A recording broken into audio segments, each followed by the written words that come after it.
Shalom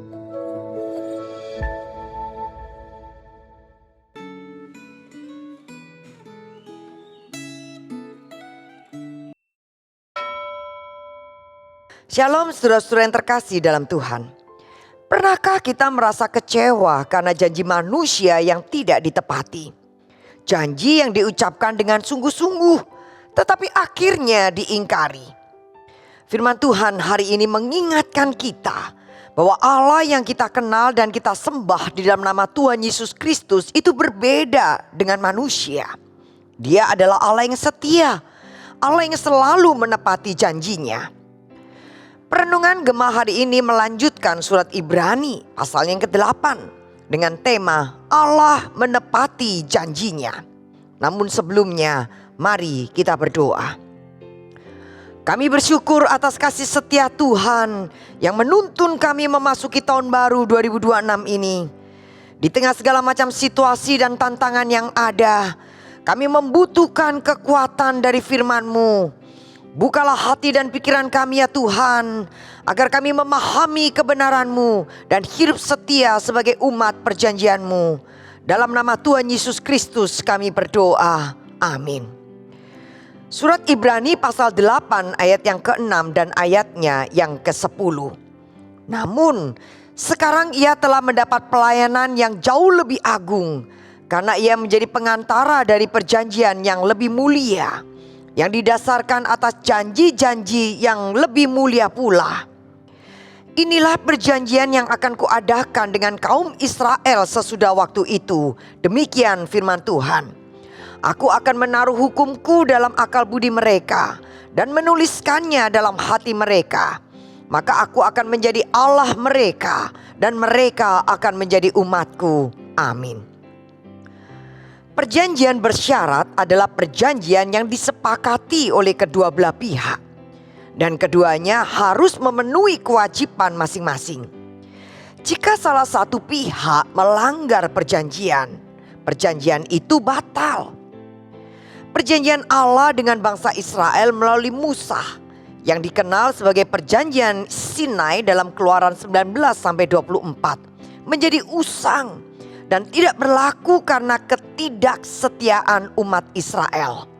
Sebagai gantinya, Allah membuat perjanjian baru melalui Yesus Kristus. Seperti yang kita baca dalam surat Ibrani pasal yang ke-8 ini. Hal ini tidak berarti bahwa hukum Taurat sepenuhnya dihapus, melainkan bahwa perjanjian bersyarat yang dibuat di Sinai tidak berlaku lagi karena perjanjian yang lama. Bukan kitab perjanjian lama, tetapi warisan yang lama dianggap tidak sempurna. Dalam perjanjian yang lama disepakati bahwa Allah akan menjadi Allah mereka, dan mereka akan menjadi umat kesayangannya. Allah setia memelihara dan menyayangi mereka, dan umat seharusnya setia menjaga perjanjian itu dengan tetap beribadah kepadanya. Namun umat Allah gagal menjaga perjanjian itu. Padahal saat mengikat perjanjian, Allah telah mengingatkan umatnya bahwa mereka bertanggung jawab untuk mematuhi perjanjian itu. Dan mereka berjanji segala yang difirmankan Tuhan akan kami lakukan. Perjanjian itu masih terjaga pada zaman Musa dan Yosua. Walaupun ada kasus-kasus pelanggaran. Akan tetapi setelah memasuki tanah Kanaan, tepatnya pada zaman hakim-hakim dan raja-raja, umat Allah mengingkari perjanjian itu dengan menyembah ilah asing dari bangsa-bangsa lain dan mempersembahkan korban bagi ilah-ilah itu. Mereka gagal mematuhi kesepakatan itu, sehingga Allah membuat perjanjian yang baru. Bila dibandingkan dengan perjanjian lama, maka perjanjian baru memiliki kelebihan. Pertama, perjanjian baru bersifat kekal dan didasarkan pada pengorbanan Kristus yang dilakukan dengan mempersembahkan darahnya sendiri. Pengorbanan ini dilakukan sekali dan menghasilkan pengampunan dosa yang sempurna. Allah tidak mengingat dosa mereka lagi, sehingga pengorbanan Kristus tidak perlu diulang. Kedua, dalam ayat 1 sampai ayat yang ke-6, kita memiliki imam besar yang duduk di sebelah kanan tata Allah dan menjadi perantara antara Allah dan umatnya secara sempurna selama-lamanya.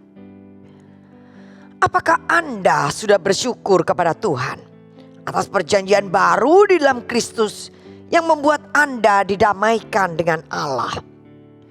Apakah Anda selalu mengingat janji dan komitmen Anda kepada Tuhan dan kepada sesama, baik dalam pelayanan, keluarga, perjanjian kerja, bisnis, dan sebagainya?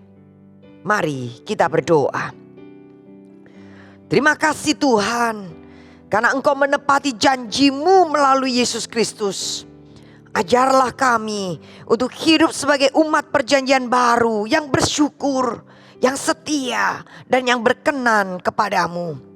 Mampukan kami ya Tuhan memegang setiap komitmen dengan penuh tanggung jawab, sehingga hidup kami menjadi kesaksian tentang kesetiaan-Mu.